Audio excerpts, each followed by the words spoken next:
Bishalgarh গোজারিয়া tipper ও যাত্রীবাহী max গাড়ির সংঘর্ষে গুরুতরভাবে আহত 5 জন। একজনের অবস্থা আশঙ্কাজনক হওয়ায় জিবিপি হাসপাতালে রেফার। মঙ্গলবার বিকেল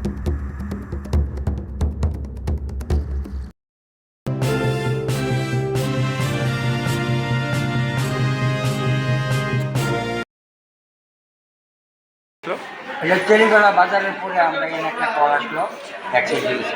তো এনে গিয়ে দেখলাম একটা মাটির গাড়ি দিয়ে গেট দিতেছে, আর ম্যাক্স গাড়িটা খুব দ্রুতগতিতে আইতে আছে, আইয়ে নিজের ইচ্ছে মানে লাগাই দিচ্ছে। এটা সম্পূর্ণ দোষ ম্যাক্স গাড়ি, আর এতে 4-5 জন ভীষণ অসুস্থ হয়েছে, মানে ইঞ্জুরি হয়েছে। কোন জায়গায় হয়েছে ঘটনা? চেলিখোলা বাজারে একটু পরে, মানে বক্সনোর দিকে যাওয়ার দুটা গাড়ি ছিল। দুটা গাড়ি, দুটা গাড়ি একটা মাটির গাড়ি, আর মাটির গাড়ি এনে লাগাই দিচ্ছে ম্যাক্স গাড়ি। কতজন ইনজোর? 4-5 জন ইঞ্জুরি হয়েছে।